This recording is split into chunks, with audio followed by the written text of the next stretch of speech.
Araw-araw na pagbasa ng Biblia, Araw 18. Lumang Tipan, Genesis Kapitulo 36, Genesis Kapitulo 37. Ito ang mga kaapo-apuhan ni Esau, tinatawag ding Edom. Kinuha ni Esau ang kanyang mga asawa mula sa mga Kananiyo. Ito ang mga asawa niya, si Ada na anak na babae ni Ilan na Heteo, si Aholibama na anak na babae ni Ana, na apong babae ni Zibeon na Havita, at Basmat, anak na babae ni Ismael, na kapatid na babae ni Nebayot. Isinilang ni Ada si Eliphaz kay Esau, at si Basmat ay isinilang si Reuel. Isinilang ni Aholibama sina Jeus, Jalam at Korah. Ito ang mga anak na lalaki ni Esau na ipinanganak sa kanya sa lupain ng Canaan. Dinala ni Esau ang kanyang mga asawa, mga anak na lalaki, mga anak na babae, lahat ng mga kabilang sa kanyang sambahayan, kanyang mga alagang hayop, lahat ng kanyang mga hayop, at lahat ng kanyang mga ari-arian, na tinipon niya sa lupain ng Canaan, at pumunta sa lupaing malayo sa kanyang kapatid na si Jacob. Ginawa niya ito dahil ang ari-arian nila ay napakarami para manatili silang magkasama. Ang lupain kung saan sila nanirahan ay hindi sila kayang itaguyod dahil sa kanilang mga alagang hayop. Kaya nga si Esau, na tinatawag ding Edom, ay nanirahan sa bansang burol ng Seir. Ang sumusunod ay ang mga kaapo-apuhan ni Esau, ang ninuno ng mga Edomita sa bansang burol ng Seir. Ito ang mga pangalan ng mga lalaking anak ni Esau, si Eliphaz na lalaking anak ni Ada, asawa ni Esau, si Reuel na lalaking anak ni Basmat, asawa ni Esau. Ang mga lalaking anak ni Eliphaz ay sina Teman, Omar, Zepho, Galem, at Kenaz.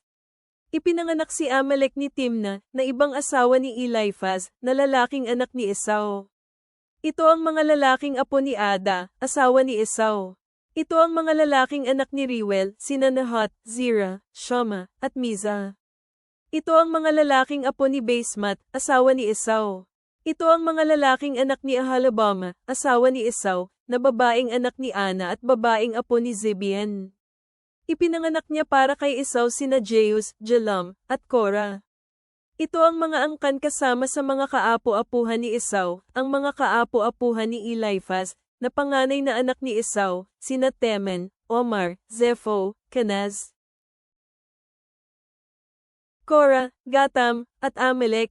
Ito ang mga angkang nanggaling kay Eliphaz sa lupain ng Edom. Mga apo sila ni Ada. Ito ang mga angkang mula kay Reuel, anak ni Esau, sina Nahat, Zerah, Shama, Miza. Ito ang mga angkang mula kay Reuel sa lupain ng Edom. Sila ang mga lalaking apo ni Basmat, asawa ni Esau.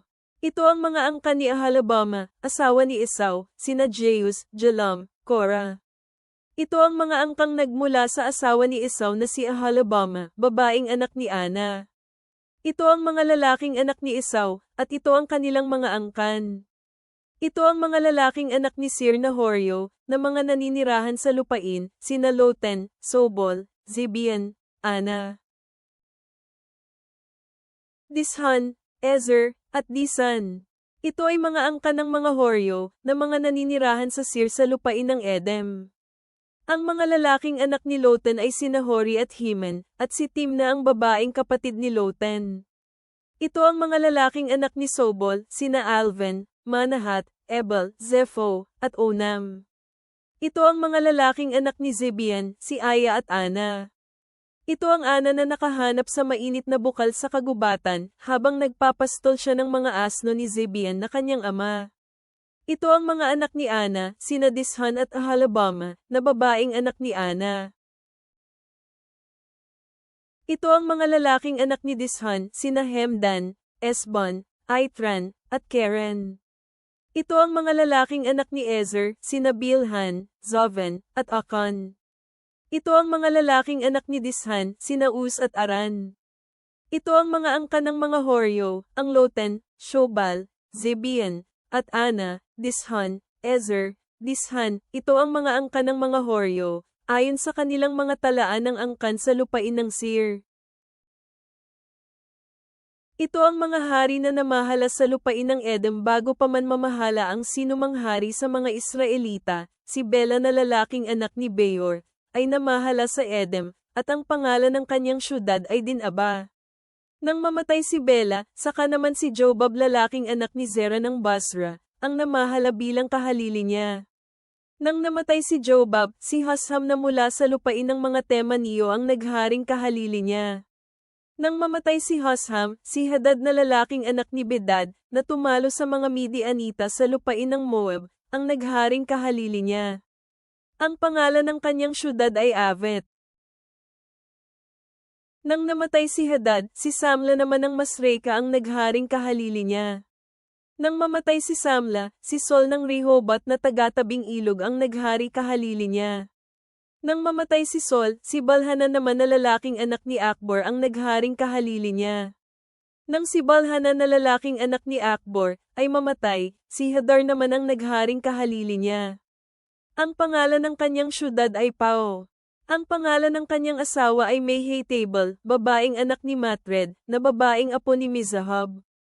Ito ang mga pangalan ng mga pinuno ng mga angkang nagmula sa lahi ni Esau, ayon sa kanilang mga angkan at kanilang mga rehiyon, sa kanilang mga pangalan, sina Timna, Alva, Jetet, Ahalabama, Ela, Pinan, Kenaz, Temen, Mibzar, Magdil, at Iram. Ito ang mga pangulo ng angkan ng Edom, ayon sa kanilang pamayanan sa lupaing inagkin nila. Ito si Esau, ang ama ng mga Edomita. Nanirahan si Jacob sa lupain kung saan naroon ang kanyang ama, sa lupain ng Canaan. Ito ang mga pangyayari tungkol kay Jacob. Nang 17 taong gulang pa lang si Jose, nagbabantay siya ng kawin kasama ang kanyang mga kapatid. Kasama niya ang mga anak na lalaki ni Bilha at mga anak na lalaki ni Zilpa, mga asawa ng kanyang ama. Nagdala si Jose ng hindi kanais-nais na balita tungkol sa kanila sa kanilang ama. Minahal ni Israel si Jose ng mas higit sa lahat ng kanyang anak na lalaki dahil siya ang anak niya sa katandaan. Ginawan siya ng isang magandang damit. Nakita ng kanyang mga kapatid ang pagmamahal ng kanilang ama na mas higit kaysa sa lahat niyang kapatid na lalaki. Siya ay kinamuhian nila at hindi nakikipag-usap ng maayos. Nanaginip si Jose ng isang panaginip at sinabi niya sa kanyang mga kapatid ang tungkol dito. Lalo pa nila siyang kinamuhiya. Sinabi niya sa kanila, "Pakiusap makinig kayo sa panaginip na aking napanaginipan. Masdan ninyo, itinatali natin ang mga bigkis ng mga butil sa bukid at masdan ninyo, tumayo ang aking bigkis at tumuwid, at masdan ninyo, pumalibot ang inyong mga bigkis at yumuko sa aking bigkis." Sinabi sa kanya ng kanyang mga kapatid, "Magiging hari ka ba talaga namin? Mamumuno ka sa amin?" Lalo siyang kinamuhian dahil sa kanyang mga panaginip at sa kanyang mga salita. Nanaginip siya ulit ng panaginip at sinabi niya ito sa kanyang mga kapatid. Sinabi niya, "Tingnan ninyo, nanaginip ako ng ibang panaginip, ang araw at ang buwan at 11 bituin ay yumuko pababa sa akin." Sinabi niya ito sa kanyang ama pati sa kanyang mga kapatid, at pinagsabihan siya ng kanyang ama. Sinabi niya sa kanya, "Ano itong panaginip na napaginipan mo? Talaga bang lalapit ang iyong ina, ako at ang mga kapatid mo para yumuko sa iyo sa lupa?" Nainggit sa kanya ang kanyang mga kapatid, pero ang kanyang ama ay itinago ang bagay sa kanyang isip. Umalis ang mga kapatid ni Jose upang magpastol ng kawin ng kanilang ama sa Shechem. Sinabi ni Jacob kay Jose, "Hindi ba nagpapastol ng kawin ang iyong mga kapatid sa Shechem? Halika, at ipapadala kita sa kanila." Sinabi ni Jose sa kanya, "Nakahanda ako." Sinabi niya sa kanya, "Umalis ka na ngayon, tingnan mo kung maayos ang mga kapatid mo at maayos ang mga kawan, at balitaan mo ako." Kaya pinadala siya ni Jacob sa lambak ng Hebron, at nagpunta si Jose sa Shechem. May isang taong nakakita kay Jose. Masdan mo, si Jose ay pagala-gala sa isang bukid. Tinanong siya ng isang lalaki, "Ano ang hinahanap mo?"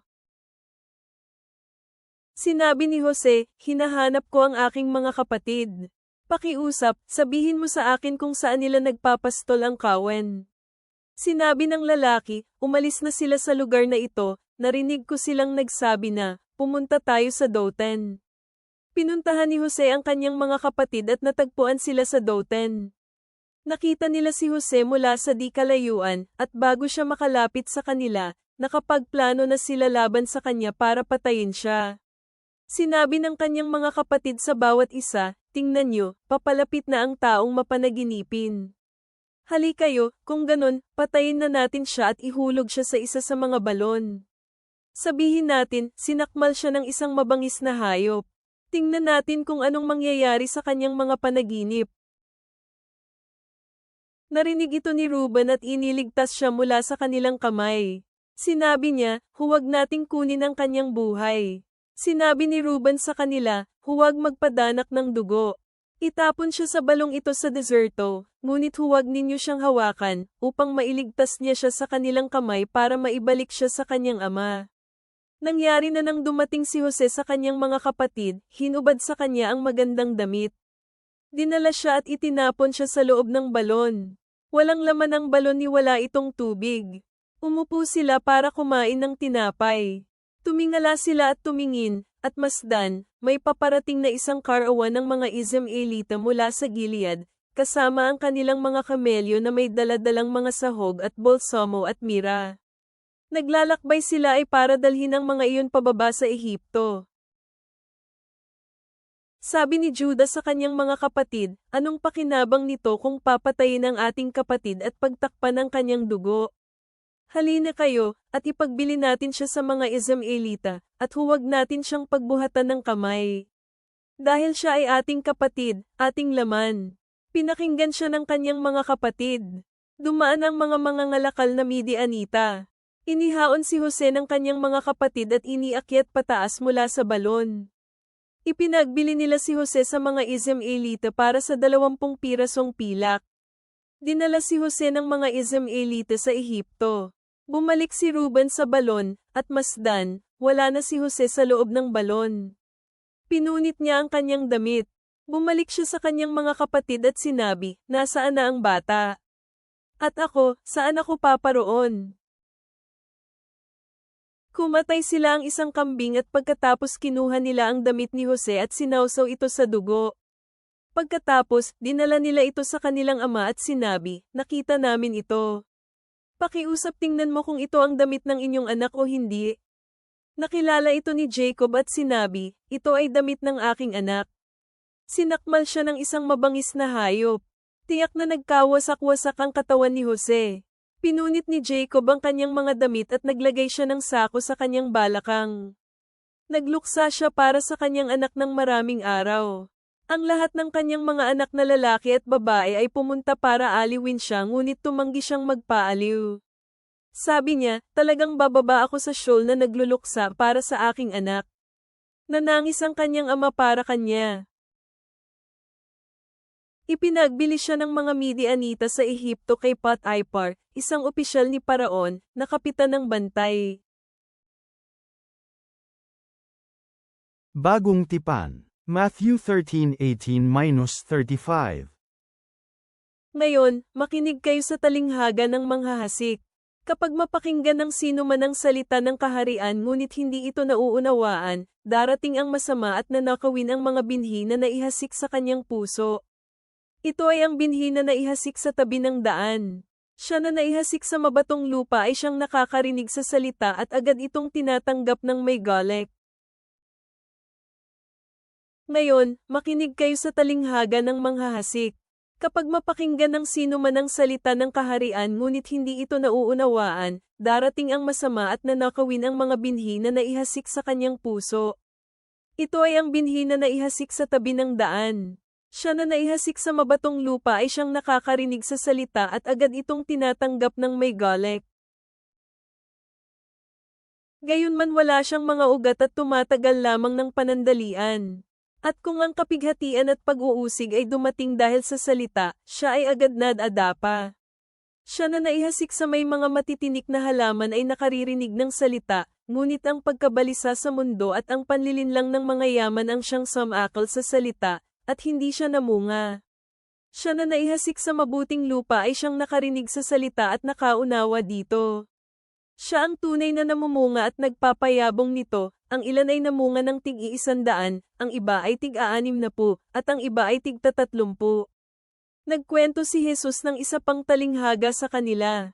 Sinabi niya, ang kaharian ng langit ay tulad ng isang lalaking naghasik ng mabuting binhi sa kanyang bukid. Ngunit habang tulog ang mga tao, dumating ang kanyang kaaway at naghasik din ng mga damo kasama ng mga trigo saka umalis. Nang sumibol ang mga dahon at namunga ay lumitaw din ang mga damo. Dumating ang mga tagapaglingkod ng may-ari ng lupa at sinabi sa kanya, Ginoo, hindi ba mabuti ang inihasik mong mga binhi sa iyong bukirin? Papaanong nagkaroon ito ng mga damo? Sinabi niya sa kanila, hinawa ito ng isang kaaway. Sinabi ng mga tagapaglingkod sa kanya, nais mo bang puntahan namin at bunutin ang mga ito? Sinabi ng may-ari ng lupa, huwag, sapagkat kapag binunot ninyo ang mga damo, baka mabunot nyo din ang mga trigo kasama nito. Hayaan lang silang parehong lumaki hanggang dumating ang anihan. Sa oras na ng pag-aani ay sasabihin ko sa mga tagapag-ani na, unahin ninyong bunutin ang mga damo at bigkisan ang mga ito at inyong sunugin samantalang ang mga trigo naman ay inyong ipunin sa aking kamalig. Muling nagkwento si Jesus ng talinghaga sa kanila. Kanyang sinabi, ang kaharian ng langit ay tulad ng binhi ng mustasa na kinuha ng isang tao at inihasik sa kanyang bukid. Tunay ngang pinakamaliit ang binhing ito sa lahat ng ibang mga binhi. Ngunit nang ito ay lumaki, naging mas malaki ito kaysa sa mga halamang panghardin. Ito ay naging puno kaya ang mga ibon sa himpapawid ay pumunta at namugad sa mga sanga nito. Muling nagsabi si Jesus ng talinghaga sa kanila, ang kaharian ng langit ay tulad ng isang lebadura na kinuha ng isang babae at inihalo sa 3 takal ng harina hanggang ito ay umalsa. Ang lahat ng mga bagay na ito ay sinabi ni Jesus sa mga tao sa pamamagitan ng talinghaga. At kung hindi sa pamamagitan ng talinghaga ay hindi siya nagsalita sa kanila. Ito ay upang magkatotoo ang mga nasabi sa pamamagitan ng mga propeta noong sinabi niyang, bubuksan ko ang aking bibig sa pamamagitan ng talinghaga, sasabihin ko ang mga bagay na naitago buhat ng itatag ang mundo. Mga awit, Psalm 12 minuto pasado alas 10:18. Bumangon ka, Yahweh, itaas mo ang iyong kamay sa paghatol, O Diyos. Huwag mong kalimutan ang mga api. Bakit itinatanggi ng masamang tao ang Diyos at sinasabi sa kanyang puso, hindi mo ako pananagutin? Binigyang pansin mo, dahil lagi mong nakikita ang gumagawa ng paghihirap at kalungkutan. Pinagkakatiwala ng ulila ang kanyang sarili sa iyo, inililigtas mo ang mga walang ama. Baliin mo ang bisig ng masama at buktot na tao, panagutin siya sa kanyang mga masasamang gawain, na akala niya hindi mo matutuklasan. Bumangon ka, Yahweh, itaas mo ang iyong kamay sa paghatol, O Diyos. Huwag mong kalimutan ang mga api. Bakit itinatanggi ng masamang tao ang Diyos at sinasabi sa kanyang puso, hindi mo ako pananagutin? Binigyang pansin mo, dahil lagi mong nakikita ang gumagawa ng paghihirap at kalungkutan. Pinagkakatiwala ng ulila ang kanyang sarili sa iyo, inililigtas mo ang mga walang ama. Baliin mo ang bisig ng masama at buktot na tao, panagutin siya sa kanyang mga masasamang gawain, na akala niya hindi mo matutuklasan. Si Yahweh ay hari magpakailan paman, ang mga bansa ay pinalalayas mo sa kanilang mga lupain. Yahweh, narinig mo ang mga pangangailangan ng mga api, pinalalakas mo ang kanilang puso, pinakikinggan mo ang kanilang panalangin, ipinagtatanggol mo ang walang mga ama at ang mga api para walang tao sa mundo ang magdudulot muli ng malaking takot. Mapagmalasakit na Ama, nakikita namin sa kwento ni Jose kung paano mo ginagamit ang pagdurusa upang ilagay kami sa mas dakilang layunin at impluwensya. Habang kami ay sumasaksi sa pananampalataya ng babaeng Kananita na tumangging sumuko, dagdagan ang aming pagtitiyaga sa panalangin at palalimin ang aming tiwala sa iyong kabutihan. Bigyan mo kami ng mga pusong nagpapatatawad tulad ng kami ay pinatawad at karunungan upang makita ang iba sa pamamagitan ng iyong mga mata ng malasakit. Nawa kami ay maglakad sa landas ng katwiran at turuan ang iba na gawin ang pareho. Sa pamamagitan ng awa ni Jesus, aming manunubos at hari. Amen.